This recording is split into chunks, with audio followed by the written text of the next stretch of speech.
بسم اللہ الرحمن الرحیم۔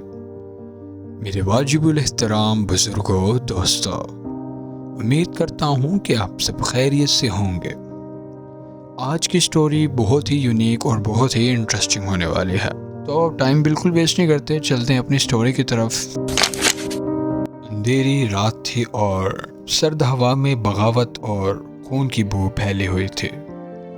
غزان کا قبیلہ صدیوں سے ناقابل شکست ہار رہا تھا۔ وہ جنگجو جو کبھی نہیں ہارتے تھے، جن کا نام سن کر دشمن بھی لرز جاتے تھے، آج ایک بڑے چیلنج کا سامنا کر رہے تھے۔ یہ جنگ کوئی معمولی جنگ نہیں تھی، یہ عزت، خاندان اور اقتدار کی جنگ تھی، اور کہانی کا آغاز سالوں پہلے ہوا تھا، جب غزان نے اپنی سلطنت کو وسعت دینے کے لیے بہت سی قوموں کو فتح کیا تھا۔ ہر فتح کے ساتھ غزان کی شہرت اور طاقت میں اضافہ ہوتا گیا، اور اس کا قبیلہ مزید طاقتور ہوتا گیا۔ لیکن اس کامیابی کے پس پردہ ایک گناہ تھا، ایک راز جو صرف غزان جانتا تھا۔ یہ راز کیا ہے، یہ جاننے کے لیے آپ میرے ساتھ اس ویڈیو میں جڑے رہیے۔ یہ راز تب شروع ہوا جب غزان نے دشمن کی ایک قوم پر حملہ کیا۔ اس قوم کے بادشاہ کو قتل کرتے وقت غزان نے اس کی امانت میں چھپی ہوئی طاقت کو اپنے قبضے میں لے لیا۔ ایک قدیم ظلماتی کتاب جس میں ایک خوفناک قوت کو بیدار کرنے کا طریقہ لکھا ہوا، اور اس کتاب کو استعمال کرتے ہوئے غزان نے وہ طاقت حاصل کر لی جس نے اس کی فتحوں کو یقینی بنایا۔ لیکن اس کتاب کے استعمال نے نہ صرف غزان کی روح کو داغدار کیا، بلکہ ایک لعنت کو بھی جنم دیا، جس کے نتائج اسے اب بھگتنے تھے۔ یہ جنگ اس لعنت کا نتیجہ تھے، اور جب غزان نے کتاب کا راز جانا تو پتہ چلا کہ اس کی طاقت تباہی اور خون ریزی کے سوا کچھ نہیں لاتی۔ یہ طاقت ان قوموں کو برباد کر دیتی تھے جو اسے استعمال کرتے تھے۔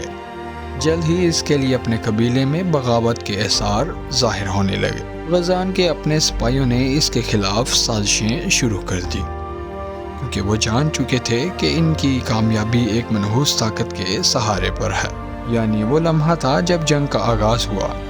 غزان کے اپنے سپاہی، جنہوں نے اس کے ساتھ سینکڑوں جنگیں لڑی تھیں اور اب اس کے خلاف ہو گئے تھے، انہوں نے غزان پر حملہ کیا اور اسے اس کے اپنے قبیلے کے سامنے شرمندہ کرنے کی کوشش کی۔ یہ بغاوت ایک خوفناک لڑائی میں بدل گئی، جس میں نہ صرف غزان کے دشمن شامل تھے، بلکہ اس کے اپنے ہی لوگ تھے جو ان کے ساتھ کئی جنگوں میں شامل تھے۔ یہ جنگ کئی دنوں تک چلتی رہی۔ میدان جنگ خون سے لت پت ہو گیا، اور ہر گزرتے دن کے ساتھ غزان کو اپنی غلطیوں کا احساس ہوتا گیا۔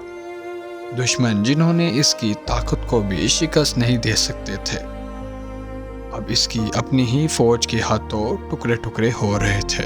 اور جب جنگ کے آخری دن، جب سورج غروب ہو رہا تھا اور آسمان پر بادل چھا گئے تھے، غزان کی بیٹی آ رہی تھی جو ہمیشہ جنگ سے دور رہتی تھی، اچانک میدان میں آئی اور اپنے باپ کو روکنے کے لیے آئی تھی، اسے یاد دلانے کے لیے کہ وہ جس راستے پہ جا رہا ہے وہ تباہی کا راستہ ہے۔ لیکن یہ تباہی پہلے ہی غزان کی زندگی میں آ چکی تھی، اور غزان نے اپنے ہی لوگوں کے درمیان اپنی رایا کو مرتے دیکھا، اس کی اپنی ہی بیٹی جسے وہ ہر چیز سے زیادہ عزیز رکھتا تھا، اس جنگ میں قربان ہو گئی۔ یہ وہ لمحہ تھا جب غزان کے اندر کی جنگ ختم ہو گئی، لیکن اس نے اپنی تلوار نیچے رکھ دی اور اپنے گناہوں کو قبول کر لیا۔